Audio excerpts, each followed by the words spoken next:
Fate of Hounds. Journal entry 253 by M35 Forge World Grimness Exploratory Unit Sub-Designation Enginseer Explorator. Silas Ambrose reporting. Addendum to previous log. Arx Ferrata is a ruin. At least the Eternal Scion still had corpses to catalog. This place has nothing. No remains, no data slates, no heat traces. It's as if the entire garrison simply vanished. In addition, we no longer believe this was ever a functioning forge. Fabricator Adept Centauri has confirmed that Arx Ferrata was in truth an archaeological dig site. Imagine that, an Iron Hands outpost sifting sand for relics instead of refining ore. Strange choice for the 10th Legion, though I suppose even they had their scholars once. We're descending to the vaults now to let Magos Rimek Tsarin examine the lower strata himself. If the augur readings are correct, there's something artificial beneath the forge foundations, something deliberate. Amendment. Still no Vox contact with the surface security detail. By my chronometer, it's full night topside. I assume Koss and Keltrix have withdrawn to the datum analytical. No confirmation yet. End of log. Sub-designation. Enginseer Explorator, Silas Ambrose, signing out. Techno-archaeologist Magos Rimek Tsarin lowered the parchment scroll in his mechadendrite grip, the brass tips clicking softly as he turned from the desiccated workbench. His optics refocused upon Fabricator Adept Centauri, who had all but stumbled into the chamber, panting from her haste. "Clarify your statement," Rimek said, voice flat through Vox grill static. "You refer to Arx Ferrata Forge as an archaeological site?" Centauri steadied herself against the bulkhead, her red robe still flecked with the dust of the upper galleries. "Yes, Magos. This place, this entire forge, it isn't a manufactorum at all. It's a dig site." She extended one mechadendrite, activating the hololith projector on her wrist.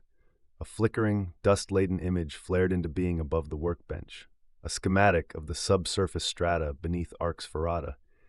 The upper levels displayed the fortress complex the team had believed to be the forge's main structure, a typical pattern of bunkers, power vaults, and sealed machine halls. Below that, however, the projection revealed something far stranger, a vast third level, dwarfing the man-made ones above. Its shape was unmistakably non-imperial, great bulbous chambers linked by tubular conduits, aligned along mathematical symmetries unknown to any forge design. Logis Ordinatus Pyrovox rose from his data slate terminal and crossed to her side, cogitator eyes whirring. "Subterranean caverns," he observed, analytical tones clipping each syllable. "Likely exposed during the forge's foundation work. The builders must have uncovered them during initial excavation." Across the chamber, biologist Doctora Unidamia gently replaced the half-dissected cuirass she had been studying onto its rack. The glimmer of her augmetic optics caught the hololith's glow as she leaned in. "Not caverns," she corrected softly. Her mechadendrite pointer extended to indicate a narrow vertical shaft descending from the vault level. Here, a drilled passage, artificial, recent. They were searching for this lower structure. She straightened, her tone measured but edged with unease. "Nature does not shape with symmetry. Whatever lies beneath us was designed, intentionally, geometrically, and it predates the imperial strata by millennia." At that moment, Enginseer Explorator Silas Ambrose jogged into the chamber, lungs burning, flesh still unaugmented enough to betray fatigue. He braced himself against a wall of corroded adamantium, nodding to Una as his breath came in short bursts. She gave a faint smile in return, the briefest flicker of human recognition amid the cold light of cogitators. Then she turned her attention back to the senior magi. "I concur with Fabricator Adept Centauri," she declared. "Arx Ferrata's configuration mirrors that of an archaeotechnical recovery site, not a functioning forge. Its location, this isolated moon far beyond imperial borders at the time, only strengthens that conclusion." Her optics focused, twin red points gleaming through the dim. Whatever Archmagos Lyrak Tenebron and the Iron Hands were doing here 5,000 years ago, they were not building a fortress. They were excavating something buried. Magos Rimek Tsarin regarded biologist Doctora Unidamia with thinly veiled suspicion. It was not like the timid biologist to side so easily with the ever-confident fabricator Adept Centauri. Still, he could not deny that their assessment appeared correct, and, much as it irked him, he grudgingly admired their reasoning. He turned to Logis Ordinatus Pyrovox, whose lenses flickered faintly, betraying an uncharacteristic trace of amusement. Remek adjusted the hololith projection, a mechadendrite tracing the descending conduit that cut from the vaults into the unknown strata below. "Here," he said, the mechanical timbre of his voice echoing off the cold walls. "The drilled shaft, its entrance should be along this section of the vault wall." Without another word, he deactivated the display and turned away, the rasp of his robes and clatter of metal limbs marking his departure. For a moment, the others simply watched him go. Pyrovox exhaled softly through his rebreather and shrugged. "Well," he said dryly, "I suppose we're off to find whatever passed for an archaeotech dig that got the last expedition all killed." Sensarax Centauri rolled her blue, augmetic eyes and brushed a lock of blonde hair from her face, a rare vanity among the Mechanicus. "Oh, don't be so negative," she replied, stepping after Remek. "Whatever ate them must have died of old age by now." Una gave Pyrovox a wry nod before following in Centauri's wake. Enginseer Explorator Silas Ambrose tipped his forelock, an old Grimnian gesture he'd never managed to abandon, and fell in behind her, servo-lanterns swaying as he went. Pyrovox watched the lumen globes drift after the departing group until only one remained, flickering weakly beside him. He muttered beneath his breath, "Even monsters have offspring." The lumen flickered once more, then winked out. He sighed, drew both his plasma pistols from their mag holsters, and followed them down the corridor. They found the access point within minutes. The auspex showed a void beyond what should have been solid plasteel and rock. One section of the corridor wall, indistinguishable from the rest, layered with hardened instacrete, was a false panel, crafted to match the surrounding vaults perfectly. There was no key, no visible lock. Clearly, the concealed entrance was meant to respond to an auspex ping or encrypted transmission, something their equipment could not yet mimic. "We could blast it," suggested Pyrovox, already drawing a crack charge from his satchel. Silas Ambrose shook his head. "Or," he said with a grin, "we could open it." He ran his hands along the seam, his mechadendrite tracing the surface with delicate precision. Most of the wall was dead facade, but near the base, one section resisted differently beneath his palm. He pressed. A square hatch, no more than a foot across, clicked inward. Within sat a brass cog handle, half rusted and heavy. "In case of power failure," Silas said, smirking, "there's always a simple way in and out." He twisted the cog. Deep in the walls, gears shrieked. Two immense panels ground inward and slid apart, shuddering violently as they revealed a dark vertical shaft yawning into the depths below. "See? No need for explosives or laser swords," he said cheerfully. Pyrovox sighed, carefully stowing away his crack charge. Unadamia stepped forward to examine the opening and nearly slipped. Silas caught her by the waist, steadying her as her mechadendrites braced against the wall. Below them stretched a hollow chasm, its depths lost to shadow. Centauri Sensarax leaned in beside them, eyes gleaming blue beneath her optics. "How gallant," she said sweetly. "Thank you for saving our biologist Ductora. Would have been terribly inconvenient to replace her." Silas released Una at once. "Appreciation logged," Una said quietly, straightening her robes. "Lady," Silas replied with a short nod. Centauri chuckled. "Lady," he says. She leaned out over the shaft, activating the lumen on her wrist. The pale light reached down but failed to touch bottom. "Looks deep, more than 25 meters at least." Silas produced a plumb line with a small gravitic grapnel attached. "This only measures 40, he said doubtfully. "I'll let you know," Pyrovox muttered, and before anyone could stop him, stepped straight into the shaft. There was a startled gasp, then a metallic thump from below. Silas lunged forward to grab him, but Centauri caught his wrist in a grip like a steel vice. "Pyrovox is a fool," she said calmly, her smile faint but knowing. "But he isn't stupid." A moment later, Pyrovox's voice echoed up the shaft. 45 meters! Your grapnel would have been useless." Silas exhaled slowly, relief masked behind annoyance. Far below, a lone lumen flared to life at the shaft's base, illuminating Pyrovox as he approached a sealed door. He deactivated his gravitic belt, drew both plasma pistols, and vanished into the dark. Pyrovox found himself in a narrow passage, hewn from solid rock. He had always fancied the idea of one day serving as a magos on some quiet frontier forge world, directing mining operations, charting ore veins, sending his adepts to trace inclusions of precious metals. He knew the tools of that trade well enough to recognize the marks on these walls. E-35 rig, he thought. Haven't seen one of those in millennia. The telltale grooves were unmistakable. The E-35s had been wonders of their time, precision drills that could pierce bedrock as cleanly as a blade through wax. The design had long since been lost, too complex and costly to replicate.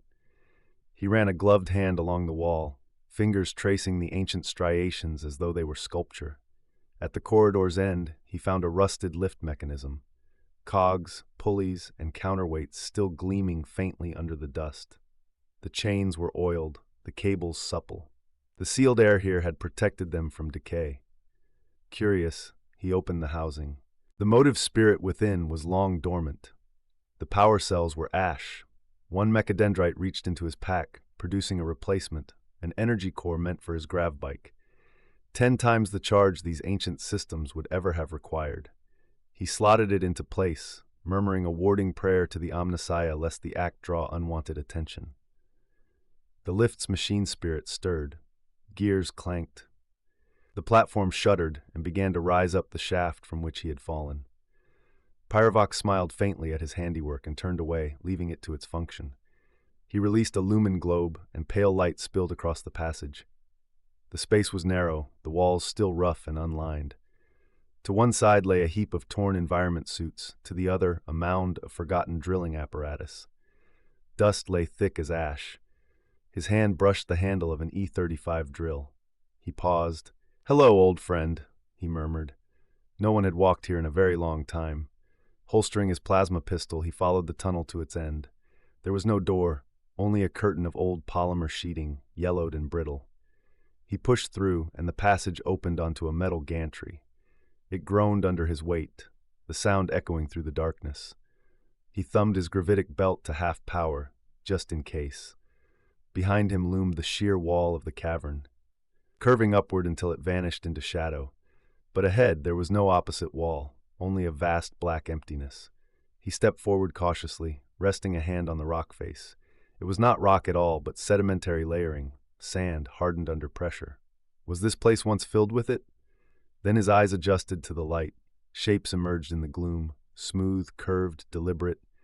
At first he thought he saw the snout of some titanic sea beast fossilized in stone. But no. As he focused, recognition set in. The curves resolved into plating, bulkheads, armor, a hull. Heart pounding, Pyrovox drew 3 remaining lumen globes from his belt and hurled them one by one into the abyss. They fell in arcs of pale light, vanishing into the dark. The third struck metal and stayed. The void lit up in ghostly illumination. Before him stretched the buried remains of a starship, entombed beneath the moon's surface. He saw the inscription first, carved along the corroded flank of the vessel, the letters faint beneath a century's grime. The script was the same archaic form as the etching Una had once shown him on the blade recovered from the Eternal Scion. Pyrovox leaned closer, optics adjusting, and sounded the words out haltingly. Forward Langbarons. The syllables came out twisted and uncomfortable, a language that fought his tongue. Fate of the long-born, said Una quietly, stepping up beside him. Pyrovox flinched, not realizing she was there. He turned to find the others had descended the shaft behind him, standing together on the gantry, their lumen globes casting a pale glow over the starship's ancient hull. Quite, said Magus Remek, his mechanical eyes gleaming. Your study of my treatise on ancient Terran dialects proves its worth, Doctora. Una gave a modest bow of her head. Pyrovox scowled good-naturedly and replied, Yes, I was about to translate it myself. Centauri tilted her head, folding her arms. Longborn and fate, It sounds like a funeral craft for the aged, elders perhaps. Remek was already drawing a stylus across parchment from within his robe, muttering as he made notes. Not quite. In this dialect, forward may refer not to an ending, but to destiny, future rather than demise. And long-born might describe longevity, not old age. Long life? Asked Centauri, skeptical. Silas Ambrose, sweeping his lumen along the far edge of the gantry, glanced back over his shoulder. He means extended life. It's a sleeper ship. Centauri's eyes widened. A sleeper ship? You mean people in stasis? That's pre-warp technology. Yes, said Silas, advancing along the walkway toward a cross gantry that led into an open hatch. And this far from Terra, This wreck must be 20,000 years old. The others followed. Rimek's servo skulls drifted ahead, their auspex beams sketching pale green wireframes of the corridors. Centauri walked in awe, Una silent and thoughtful, and Pyrovox kept his pistols loose in their holsters. Inside, they entered a wide compartment running the breadth of the ship, cramped by imperial standards, but built with elegant symmetry.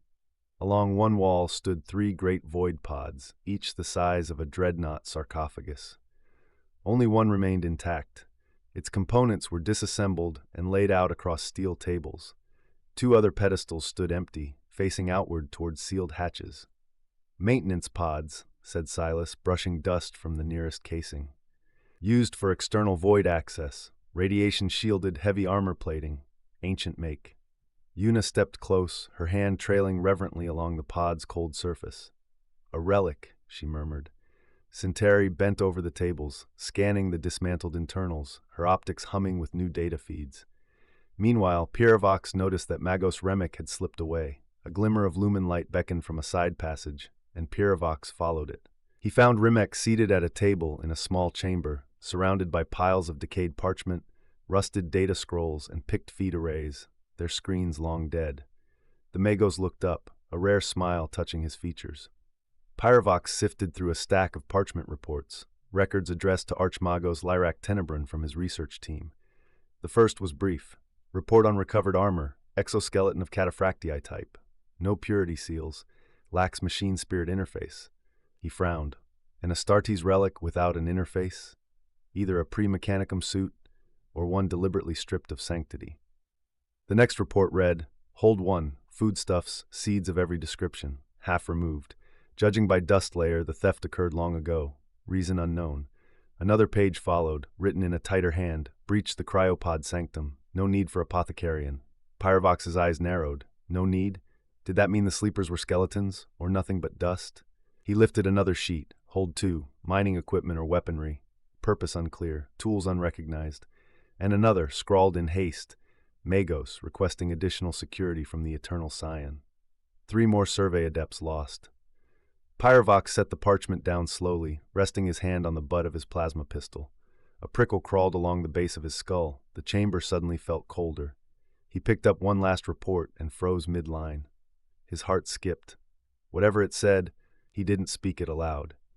Before he could dwell on it further, Magos Remek Tsaran's voice broke the silence. "It's all here," Remek said, waving a scroll. Disjointed, fragmented. Archmagos Tenebran was many things, but compartmentalization was not among his talents. The others entered, filing into the sanctum one by one. Dust swirled around their boots as lumen globes drifted overhead. While the others argued over parchments, Silas Ambrose had wandered toward a pile of discarded metal casings near the rear of the sanctum. Dust coated everything, but the shapes caught his eye. Short, cylindrical housings with ribbed outer shells and micro-socket ports at either end. He turned one over in his hands, brushing the grime away with his thumb.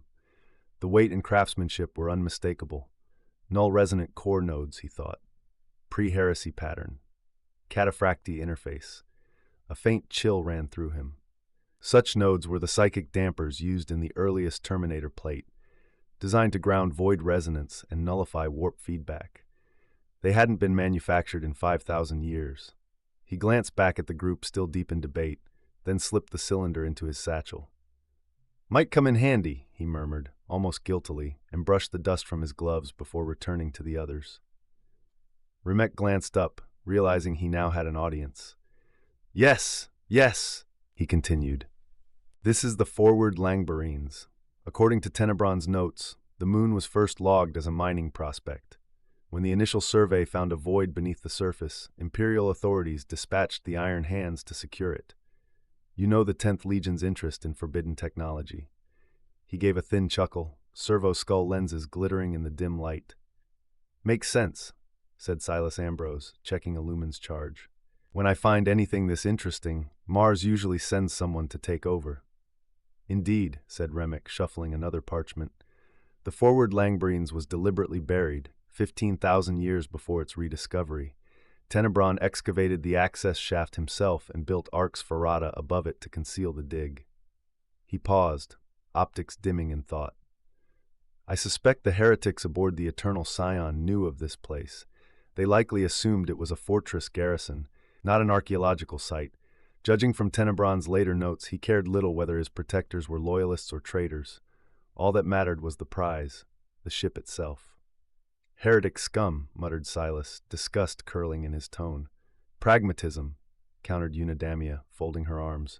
He was Mechanicus. Civil wars come and go, discovery endures. Pyrvox said nothing. He merely shifted uneasily, staring down at the report still in his gloved hand, the one he had not read aloud. Its ink shimmered faintly, as though damp with something that was not water. "And why was the ship buried?" asked Silas, glancing toward the dark bulkhead. "That's not something I've ever heard of." Magos Remek Sarin didn't answer immediately. His mechadendrites fanned out, each one clutching a parchment or data scroll, while servo skulls hovered around him like silent familiars. "Ah," he said at last, his tone heavy with intrigue. Tenebron's note here. The fate of the long-born was intentionally buried, presumably by the colonists themselves. Centauri Sensorax frowned, sifting through a stack of discarded parchment strips. "I don't buy it," she said. "Astartes garrison to guard a lost colony ship? In the Crusade era? No chance.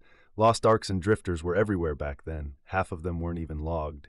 Hardly worth the resources of an entire garrison." She gestured sharply toward the stone ceiling. "And the defenses above, Arx Ferrata's surface batteries, the bunker network, none of that screams archaeological site, and why call it a forge?" Rimek opened his mouth to reply, then hesitated. The air filled with the quiet hum of machinery and lumen buzz. He had no answer. From behind him, Pyrvox spoke softly. His hand trembled slightly as he lifted one of the parchments. "Because of this." Rimek turned and took the sheet. It was brief, almost casual in tone. "Breaching Hold 3 tomorrow. If it's anything like Hold 4, an entire standard template constructor, we'll be in for a bonus and a promotion." For a long moment, nobody spoke. The parchment crackled faintly in Rimek's hands.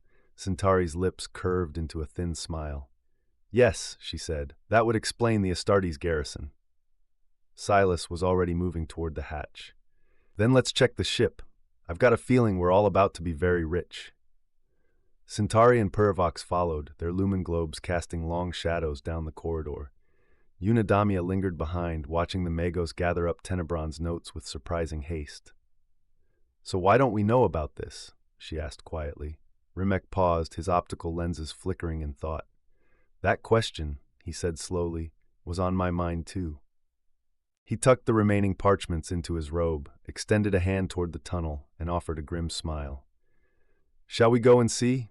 Unidamia's gaze drifted across the desk. Amid the pile of parchment and dust lay a scroll sealed with the biologist's sigil, a winged double helix stamped in oxidized brass. She hesitated, then reached for it. The seal crumbled at her touch. Unfurling the brittle sheet, her optics flickered as she scanned the faded script. Her breath caught audibly. "Colony genetic registry. Baseline altered.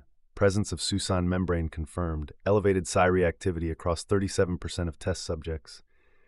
She lowered the scroll, the lumen light glinting in her eyes. The colonists hadn't merely been settlers. They had been engineered. Suppressing a shiver, Una gathered the remaining biologist-marked reports, sliding them discreetly into her cloak. No one seemed to notice. When Remek moved toward the hatch, she fell into step behind him, silent, thoughtful, and suddenly uneasy. Together they followed the pale light of the others' torches into the dark. The ship loomed before them, vast, silent, and waiting. They moved deeper into the ship. The corridors were broad and strangely clean. No filth, no sacred oils, no crawling cables or votive skulls. Just smooth metal dulled by age and frost. The walls bore no sigils of the Mechanicus, no devotional etchings or purity seals. It felt wrong, sterile, functional, untouched by 1,000 years of imperial superstition. They passed chambers that must once have been crew quarters. Simple bunks lined the walls, some collapsed, others still intact. On a desk lay a small pict frame, half buried in dust. Silas Ambrose paused and brushed it off with a gloved hand. The image flickered faintly to life, a family, 2 adults and a child, smiling awkwardly for the camera. No visible augmetics, no cogtooth symbols or augmetic seals of devotion, only flesh and humanity. Silas exhaled softly. "These old sleeper ships kept an awake crew," he said. usually a few hundred at most. They'd rotate through long shifts, half sleeping, half maintaining systems. It was the only way to keep a ship alive without automation. The others said nothing. They moved past the cabin, their footsteps echoing off the bare alloy deck. In what appeared to have once been a wardroom, the light from their lumen globes revealed cracked leather sofas arranged around a long table. On the wall behind it hung a painting, its pigments faded almost to ghosts. It showed Terra, seen from orbit, the cradle of mankind as it might have looked 20 millennia ago, the surface alive with golden light, the moon blanketed in towers, vast launch platforms, and orbital rings gleaming in the void. Even Remek fell silent. The image radiated something ancient and holy, a humanity unbroken. They moved on. The deck changed here, smooth plating giving way to ruptured, uneven flooring. The next corridor was shattered. Bulkheads had split like bone. Twisted girders jutted from the walls. Broken pipes hung like entrails, frozen in place by the ages. One entire section had sheared open to vacuum long ago, leaving a scar of fused metal and exposed framework. Centauri Sensorax crouched beside the impact mark, her augmetic eye scanning the fractures. "Asteroid strike," she said with certainty. "That explains how it ended up here. Hull breached, drive dead. They must have made an emergency landing on the moon." Remek nodded grimly, tracing a hand along a melted girder. "And then they buried it," he murmured, "perhaps in hope of repair." They pressed onward. The next compartment was smaller, a cryoroom perhaps. Its floor was lined with pod housings, each one empty. Ice crusted their edges, but the systems were long dead. "A secondary bay," said Centauri. "Probably overflow or high-priority sleepers. This would have been the main corridor, so the forward sections would hold the cargo and the drives, just like our ships." The passage widened again. They climbed a short stairwell and passed through a half-sealed bulkhead into a tall chamber. The corridor ended in a circular bulkhead, its doors sealed and marked with ancient caution glyphs no one recognized. At Remek's signal, Silas connected a power pack and forced the mechanism. The locks released with a hollow thunk, and the doors rolled aside with a grinding sigh. A cold breath of air exhaled from the darkness beyond. They stepped inside. The chamber was vast, a hollow cylinder built for zero-gravity habitation, its walls lined with cryogenic pods arranged in spiraling tiers that curved away into shadow.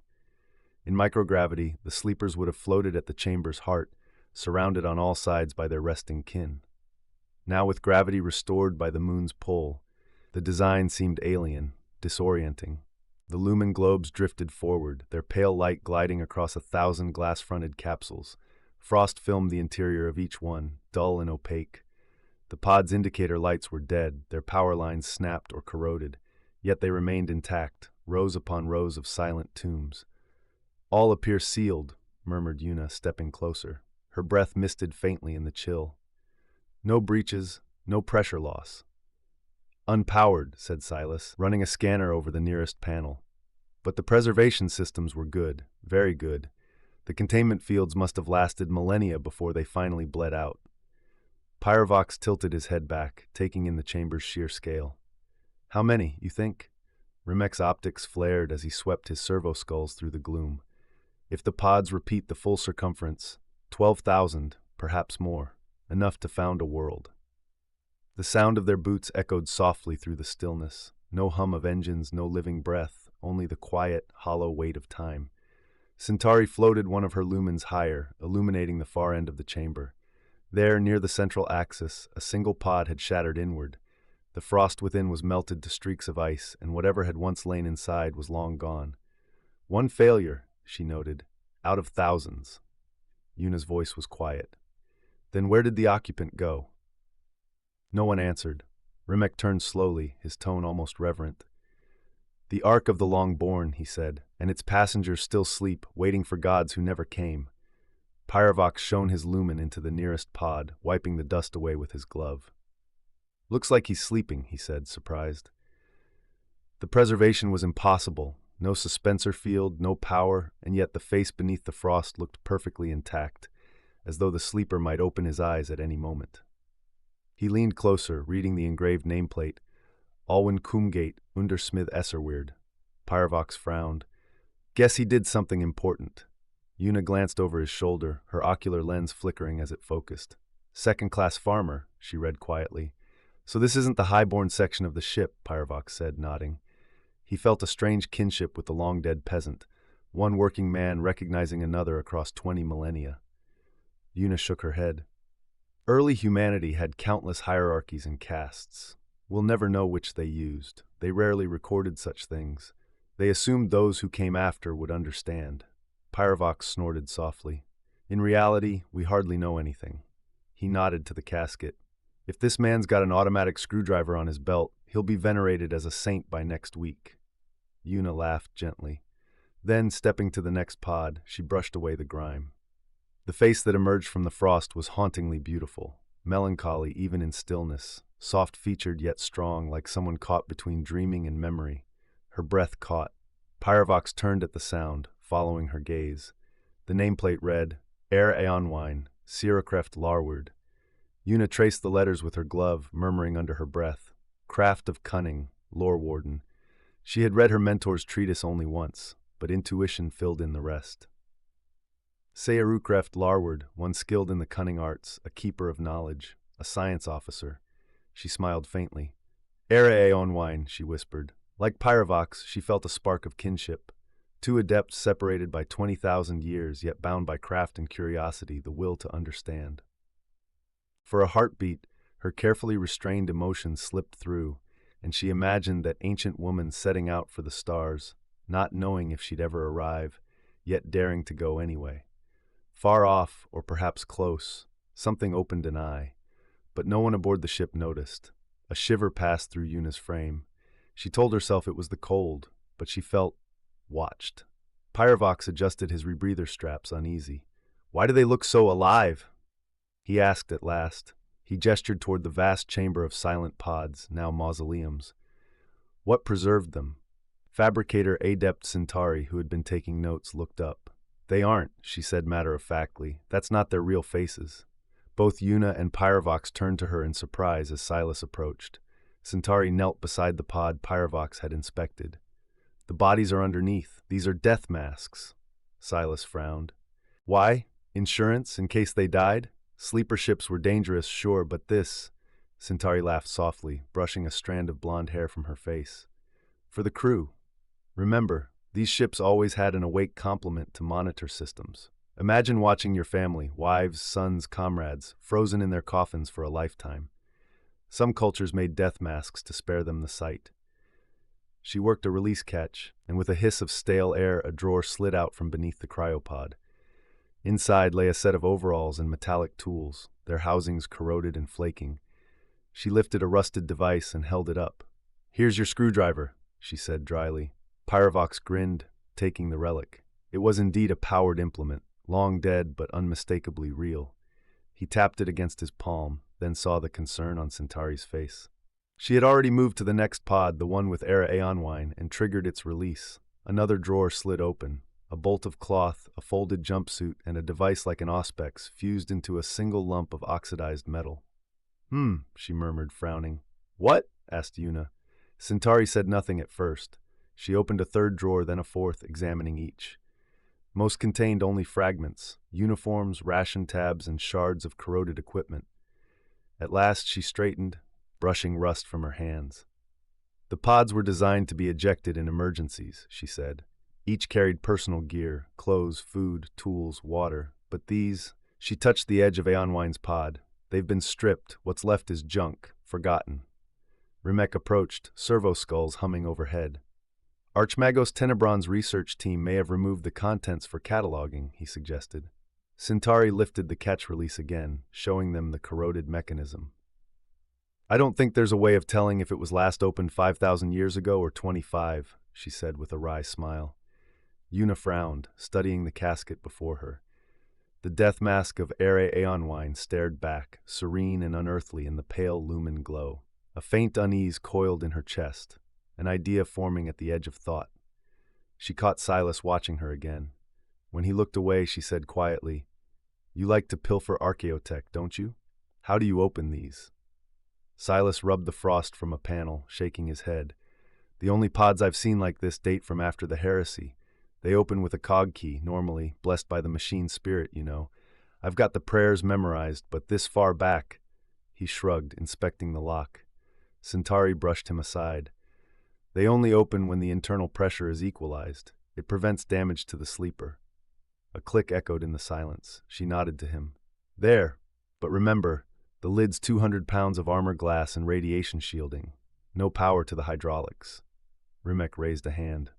"It is most irregular to perform an exhumation without an ecclesiarchy representative." Centauri theatrically looked around. "Anyone seen a Ministorum priest?" Una smirked, and Pyrovox snatched up a lumen globe, swinging it from his mechadendrite like a censer.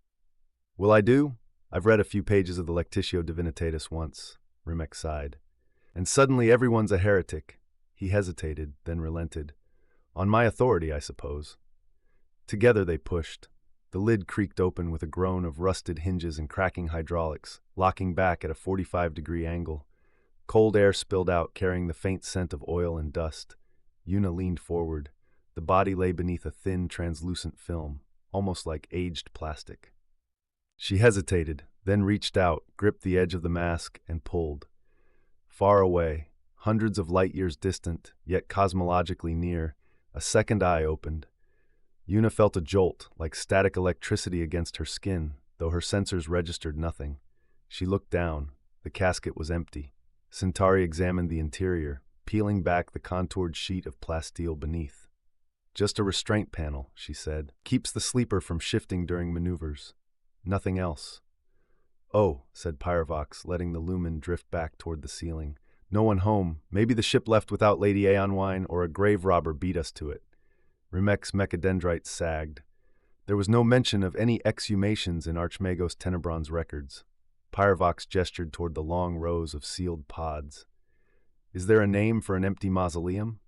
"If there isn't," said Centauri, faintly crestfallen, "I'm sure you'll invent one." Pyrovox nodded thoughtfully. "I'll get back to you on that." He turned and strode down the gantry. "Now that we know no one's home, let's find that STC." Rimek followed, muttering binaric prayers. Centauri fell in beside him. Silas lingered a moment beside Una. "You look like you've seen a ghost," he said softly, nodding to the mask in her hand. Then with a half-smile he followed the others. The lumen globes and servo skulls drifted after them, leaving Una alone beside the empty pod. One globe remained, its pale light hanging above her like a tiny sun. She turned the mask over in her hands. On the underside, stenciled into the porcelain, was a name, Ere Aeonwine. She looked again at the painted face and smiled faintly. Foolish, perhaps, but this woman had been like her once, a scientist, a seeker, an adept of the Mechanicus. 20,000 years gone. She imagined her stepping aboard the forward Langbarines, full of hope and purpose, setting out into the unknown, never knowing if she'd ever arrive. "Don't worry, Ere Aeonwine," she whispered, stroking a hand across the flawless cheek. "You won't be forgotten." She slipped the mask into her cloak and turned to leave. Far away, something smiled.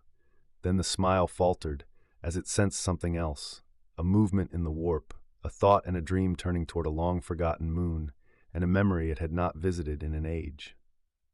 Pyrovox and Rimek led the way, lumen globes gliding overhead as the explorers moved through the dust-choked corridors. The walls here were different, smoother, the strata of ancient drilling marks giving way to panels of dull alloy and ceramic plating. The team passed an empty vault, its interior gutted, tools and analysis equipment still scattered where the previous dig team had left them. Servo skull arms hung frozen in mid-scan, their lenses long dark. "Looks like they stopped in a hurry," muttered Pyrovox, gesturing with one of his mechadendrites toward a half-melted cutting rig. "Power's still slave to auxiliary. If I could get one lumen for every time someone left a job half done." "Perhaps they had reason to," Rimek replied, his tone half warning, half amused. "Curiosity and mortality are closely correlated." The corridor ended in a vast set of sealed doors. The vault was enormous, almost the width of the hull itself. An ancient Mechanicus cutting equipment was piled haphazardly along the walls. Rusted drills, heavy laser torches, and disassembled core augers leaned against the bulkhead, their cabling coiled like dead serpents. The surface of the vault itself bore no imperial markings.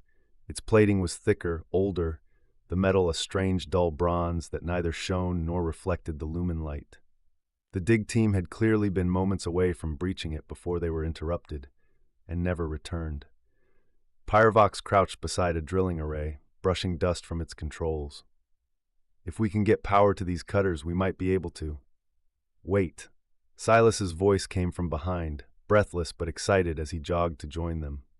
Una followed, keeping pace, her cloak brushing the grit underfoot. Silas pressed his gloved hand against the wall, feeling along the edge of the plating. His palm met a flat surface unlike the rest of the bulkhead. There, he said, pointing. Panel, flush mount, look. He traced the outline, faintly visible beneath the centuries of grime, then pressed inward. With a muted click, the panel gave way, revealing a recessed mechanism, a cog-shaped device with a manual turn handle buried in the wall. Cog device, pressure lock, he said, stepping aside. Centauri was already there, her augmetic fingers tracing the teeth of the wheel, testing its balance. Pyrovox joined her, his grin visible even behind his respirator lenses. Care to do the honors, Fabricator Adept? He said. After you, Logis Ordinatus. If it explodes, I'd rather the record state you insisted. As the Omnissiah wills it, Pyrovox said, theatrically making the sign of the cog. Together they turned the mechanism. It resisted them with a grinding, visceral weight, ancient gears long starved of oil rasping in protest. A deep rumble echoed through the deck plates. Then came the hiss, a long exhalation, as air that had not moved in millennia spilled into the corridor.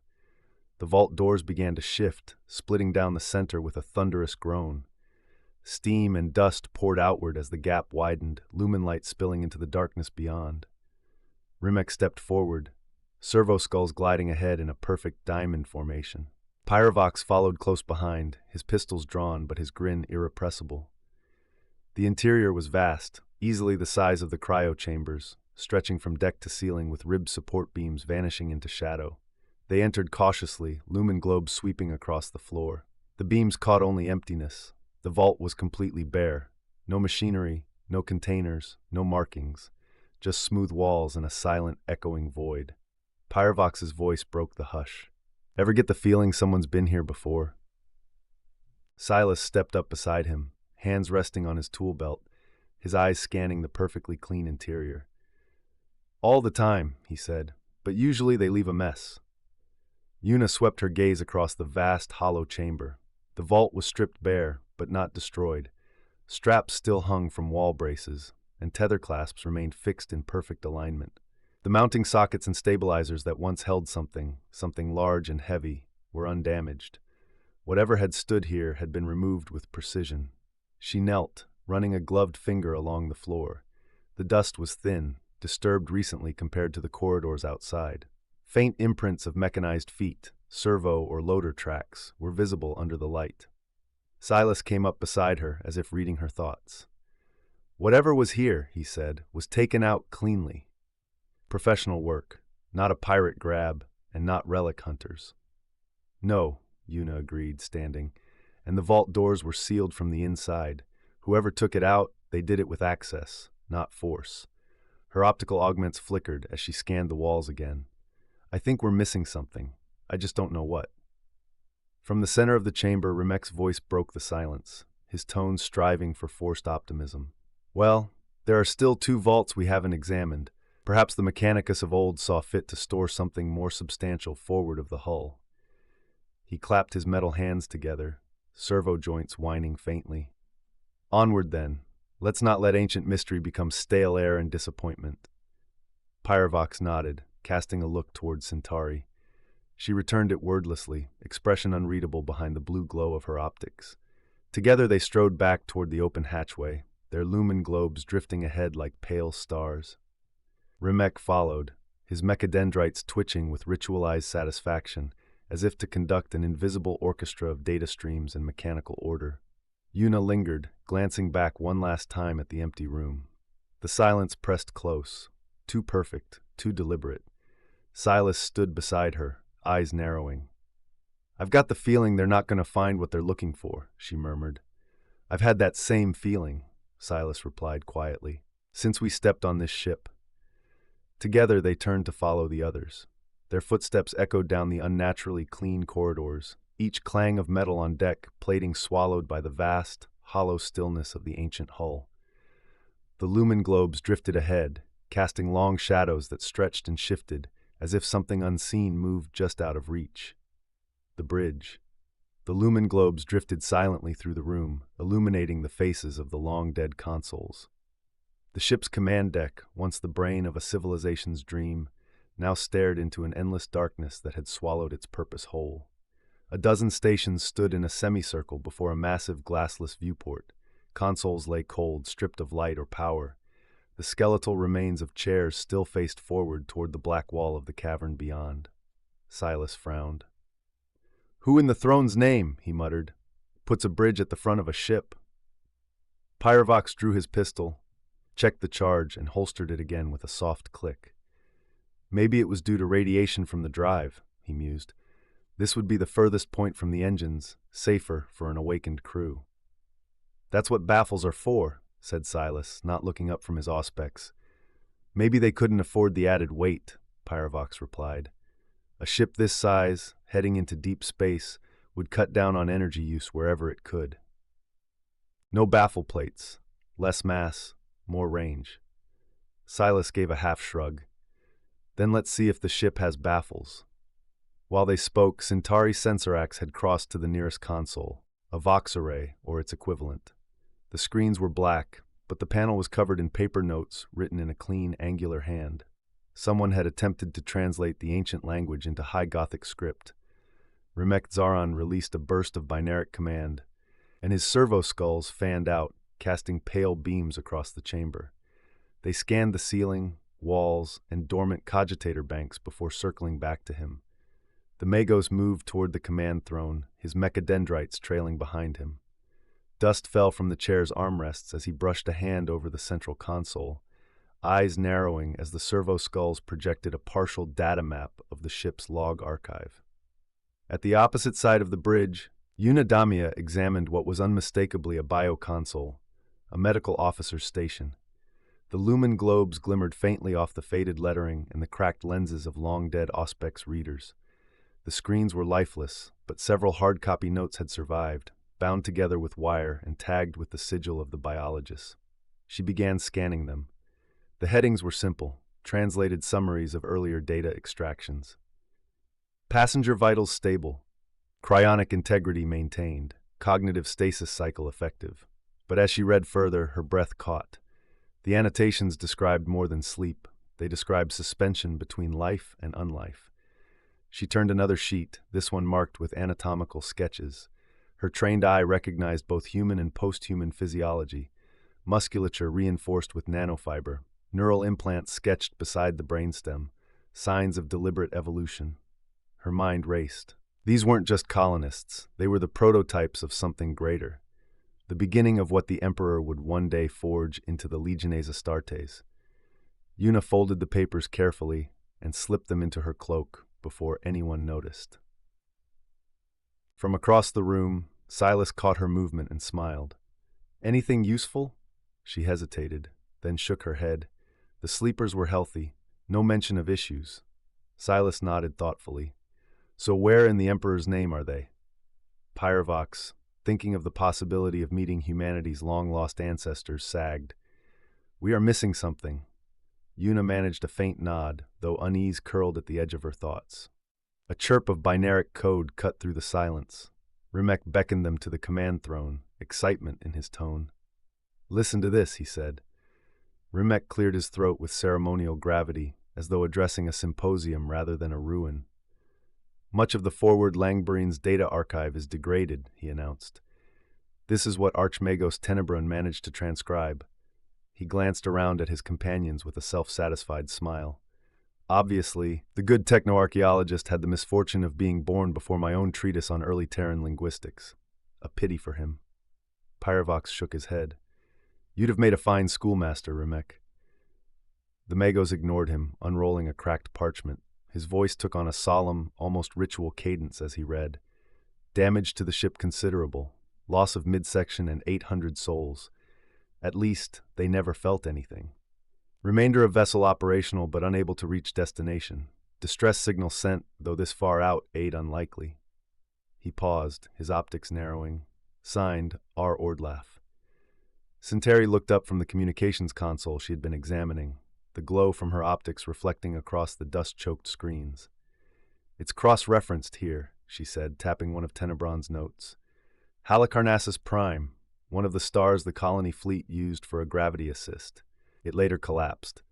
That's the black hole we call Sphera Obscura today." She turned another sheet over, her expression tightening. "Here, an incoming transmission, a warning from another colony ship, the Langfarawita. Contact lost shortly after, ship presumed destroyed." Rimek nodded, sorting through several more parchments, servo skulls hovering attentively at his shoulders. According to these records, there were 7 sleeper craft in total, an ARC project. 4 colonies successfully established, 3 ships still in transit. The Langfarawita must have been ahead of the forward Langbarines when it sent that warning. This vessel almost made it, crashed here within the reach of its sister worlds. Pyrovox gave a low whistle, shaking his head. 4 colonies, out here in the Maelstrom Reach? Names, Magos. Let's hear them. Maybe I've got cousins I don't know about. Rimek scanned the parchment until his eyes caught the right line. 3 golden stars, New London, Nitwertha, and Star's End. Pyrovox snorted. "Never heard of them."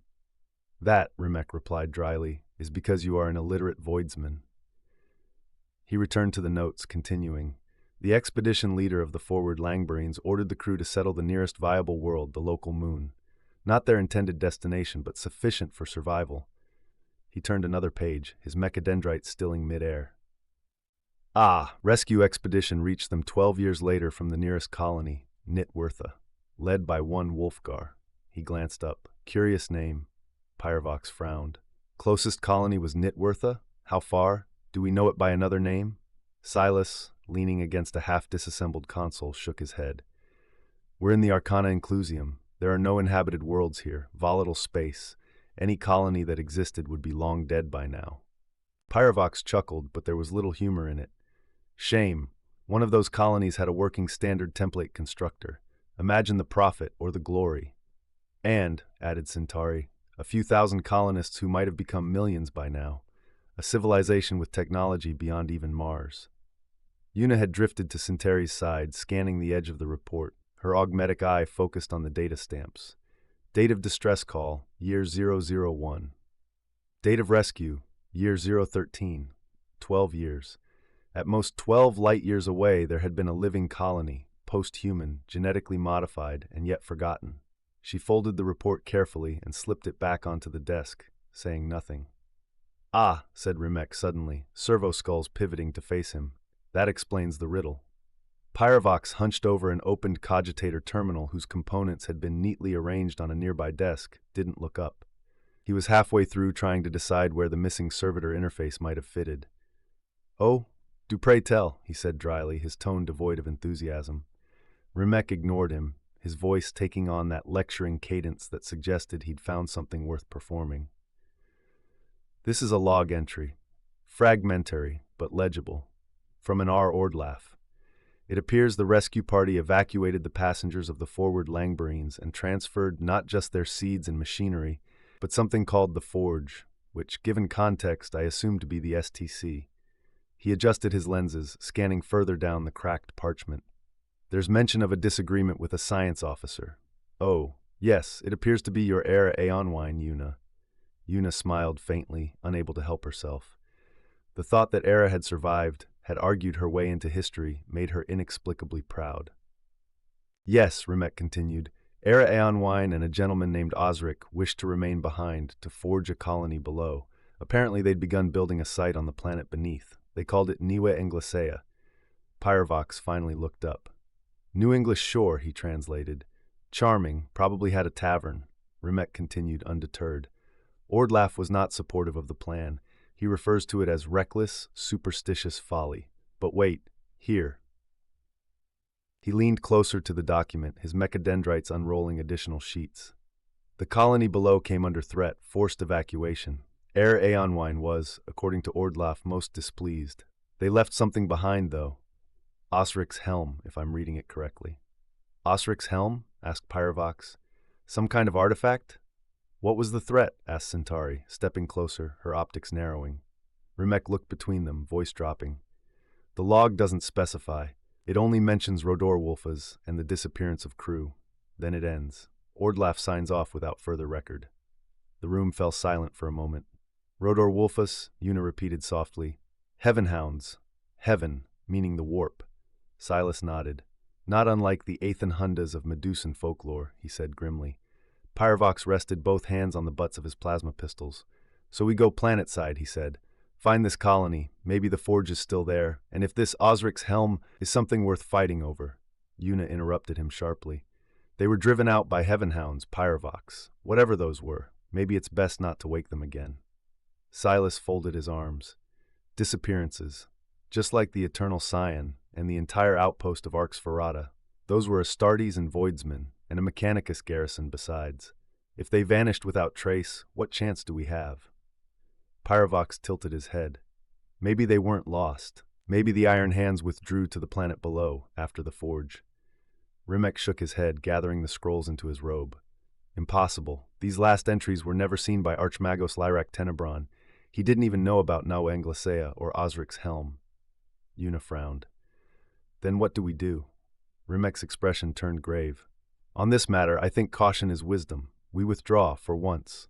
Return with reinforcements and sanctioned psychers, perhaps even a librarian or two. Mentor Psychona Mentis owes me a favor, and the Iron Hands, he added with a dry smile, would no doubt relish the chance to recover a lost fragment of their history. Pyrovox chuckled. Iron Hands. Relish. Emotion. You'd have better luck finding laughter in a cogitator core. The others ignored him. The sound of distant metal creaking through the hull echoed faintly through the chamber. Somewhere in the dark, a lumen globe flickered and died. They turned toward the darkened passage. Silas drew his auto pistol and moved ahead of Una, his steps light, senses sharpened. Behind him, Pyrovox raised both plasma pistols, their twin coils igniting with a low hiss of charged heat as he covered the corridor. Out of the blackness came figures, running. Hold! Shouted Pyrovox, weapons rising. Out of the shadows burst techno-archaeologist Eliza Koss, coat torn, lenses cracked, a data staff in hand. Behind her came Lex Mechanic Edwin Keltrix, weapon raised and firing blindly into the darkness beyond. A trio of prelate guards followed, half-turning as they entered, weapons aimed at the unseen corridor behind them. They stopped only when the blast doors sealed shut. The echo of their boots faded into the still air. Eliza bent double, catching her breath. We followed your biosignals, Edwin said between gulps of air. Vox is down. Silas stepped forward, pulling a water flask from his belt and handing it to her. What's the rush? I thought you two would have bedded down back on the datum analytical. Eliza took a drink, nodding in thanks. Edwin looked around the bridge, his expression changing from exhaustion to awe as he took in the relic architecture. The ancient command thrones, the silent hololiths, the glimmer of half-lit runes along the wall. Everyone's gone, he said finally. Vanished. We think it's astral hounds. Pyrovox gave a short, humorless laugh. Rodor Wolfas and Hālgengas. He spun one plasma pistol idly, charging both with a soft hum. Makes sense. Astral hounds the whole time. Rimek frowned, worry creasing the folds of his hood. Astral hounds are territorial, he said. It would make sense, but what could they possibly be guarding? Guarding? Pyrovox asked, glancing back. Silas turned toward him. Guarding? They're warp entities, Pyrovox. Daemons. Pyrovox shook his head, almost pitying. Oh, to the innocent, perhaps, to those who look upon a burning branch and call it witchfire instead of fusion. He holstered one pistol, stepping toward the open doorway. No, these things were made for purpose. The question is, why haven't they found us? Rimek's mechadendrites twitched as he reached into his robes, producing a long, filigreed serpenta, a relic pistol older than the Imperium itself. His voice trembled slightly. The forward Langbarine's hull is composed of adamantium-laced gellar sheathing, he said, a dense frame layered with psychic conductive wiring, originally designed to contain radiation from its drive core. Back then they didn't know about the warp. They called it space music. He gave a short, grim chuckle. They thought the voices were from pulsars and dark matter. In truth, it was the immaterium whispering through the void. Humans were very stupid once. I was going to say, Silas muttered. Rimek's expression darkened, Our problem now is that you showed them where we are. Pyrovox turned sharply, his expression hardening. Where's the prelate? Centauri checked her auspex, fingers flying over the display. Her voice came out flat. There are only 7 life signs. Throne be damned, Pyrovox hissed. We're leaving. Navigator Ingusor is in the null sphere. We can make translation if the drives respond. He moved for the corridor, weapons drawn, his mechadendrites reeling in the lumen globes. Eliza and Edwin followed, covering Centauri as she recalibrated her auspex on the move. Rimek stayed back, turning to the relic logs still spread across the command dais. We need the logs, he said. I'll gather what I can. Silas started after the others. Una hesitated, sweeping the bridge one last time, then stepped toward the Vox console. She gathered the parchments, her data sleeve storing copies automatically. Then she froze. Silas, she whispered. He turned. The bridge was empty. Rimek was gone. His Serpenta lay on the desk where he had stood. The scattered parchments fluttered to the floor in the still air. The lumen globes dimmed. Silas and Una stood alone in the blue half-light, the silence of the dead ship pressing down around them. Pyrovox ran down the passage, his footsteps echoing against the metal walls as lumen globes struggled to keep pace. They passed the empty vault, the one that should have been their way out, and came to the intersection near the main lift shaft. He stopped, turning back. We wait for the others, he said, voice edged with command. Centauri Sensarax strode past him without slowing, her optical lenses glinting like shards of glass. They can catch up, she said coldly, a thin smile twisting her mouth. Lex mechanic Edwin Keltrick stepped forward, grabbing her by the arm. Yeah, well, the techno-archaeologist Magos paid for your seats on our ship, he snapped. So no, we wait. Centauri turned her gaze on him, dissecting, calculating. Remove your paw, she hissed, or I will see to it you'll need an augmetic replacement. Edwin's jaw tightened. He let go. Pyrovox, seeing the tension rise, smacked the back of her arm with his pistol. The sound rang out, metal striking metal. Give it a rest, Sensarax. He's right. You think this expedition funds itself? Her expression shifted from fury to something else, sudden, sharp realization. Down, you fool, she shouted. With the strength of a powered augmetic limb, she flung Pyrovox sideways. The air behind him ripped open. Reality tore like fabric, the wall splitting into a ragged wound of white light. From it lunged a creature, a hound-shaped mass of glass and light, its hindquarters tapering into streams of crystalline data code. Its eyes burned with silent static, and its jaws were a furnace of vox distortion. It leapt. Pyrovox hit the deck hard, both plasma pistols snapping up just as the beast collided with Centauri. She fired once, the bolt dissipating through its form. The thing's jaws clamped around her torso, luminous teeth sinking through metal and flesh, and with a shuddering hum it blinked out of existence, dragging her with it. Centauri, Pyrovox shouted, scrambling to his feet. Eliza Koss dropped to his side, helping him rise. Another flash of light flickered behind her. Edwin turned, firing his auto-pistol in short, controlled bursts. The rounds punched through empty air, through nothing. Behind you! Eliza screamed. Edwin dove for Centauri's fallen weapon, and vanished.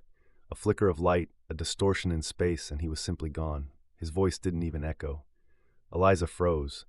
Her eyes flicked from the empty floor where her companion had been to Pyrovox. Without a word, she turned and sprinted down the corridor, boots clanging against the deck plates.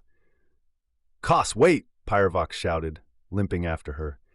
At the end of the passage, a hound rounded the corner.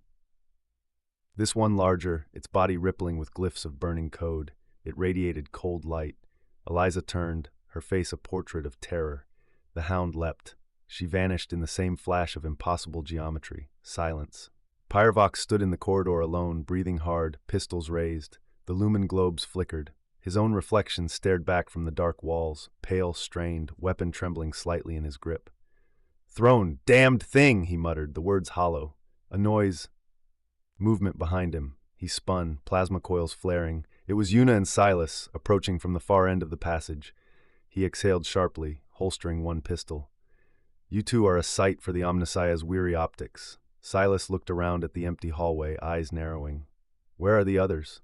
Pyrovox shook his head slowly. Gone, all of them. He looked directly at Una, his tone suddenly urgent. Rimek, did he make it? Una shook her head. Pyrovox nodded grimly. Let's get out of here while we still can. He turned toward the exit. Una stepped forward, then froze. Something was forming in the vault behind him. The air shimmered, folding inward like liquid glass. Pyrovox, she shouted. He saw her expression before he saw the creature. The hound materialized in a flare of static light, crystalline jaws wide as it charged. Pyrovox pivoted, plasma pistols raised, firing both at once. Bolts of blue-white fire struck the creature mid-leap. It glitched, its body fragmenting into jagged vox patterns and dissolved into nothingness. Pyrovox stood panting, then gave a harsh laugh. You see, he called, voice echoing in the empty corridor. Burn bright enough, and even ghosts remember how to die. He turned back toward Una just in time to see another hound forming behind her. Una! Silas lunged, shoving her aside, firing his auto pistol into the thing's chest. The rounds passed through its semi-solid form in streaks of light. The creature roared, a sound like tearing data, and its jaws closed around him. He screamed once, then he was gone. Only the smell of ozone remained. Una staggered to her feet, blood in her mouth, staring at the place where Silas had been. She turned to Pyrovox, eyes wide with shock. He grinned crookedly. Go to the stars, they said. Find interesting relics, they said. You won't get eaten by monsters that glow in the dark, they said. He even managed to mimic Rimek's pompous tone. What now? She asked, voice shaking. Pyrovox looked ahead, seeing the space warp and twist again. Another hound was materializing ahead of them, its eyes burning with static fire, and a second coalesced behind. He steadied his stance, one pistol already whirring as it built charge. Now, he said with a grin, we test the Omnissiah's sense of humor. He kept one weapon trained on the nearer hound, while the other began to scream with energy, coils trembling, gas venting in thin streams. Let's see if you can take a full charge from a plasma pistol, he growled, his face lit by the rising blue glow. The hound ahead crouched, data limbs flaring, then lunged. Come on, Pyrovox shouted, laughing. The pistol detonated. A searing blast of light engulfed the corridor. The shockwave vaporized the first hound entirely and hurled Una against the bulkhead. She hit hard, vision fracturing into stars. Smoke and the stench of scorched metal filled the air. Through her fading sight, she saw Pyrovox lying prone, his arm blackened and smoking. The second hound emerged through the haze, its form half real, jaws unfurling in silence as it advanced toward her. Una tried to raise herself, but her body refused to obey. Her head throbbed, her breath shallow. The creature loomed over her. Then, a boot slammed down between her and the hound. A voice, heavy with accent and confidence, cut through the static. Not only hounds can hunt. There was a flash, not light but absence, as a blade of impossible silver cut downward. Una's last sight before darkness claimed her was the reflection of that blade in the creature's crystalline eyes. And then nothing,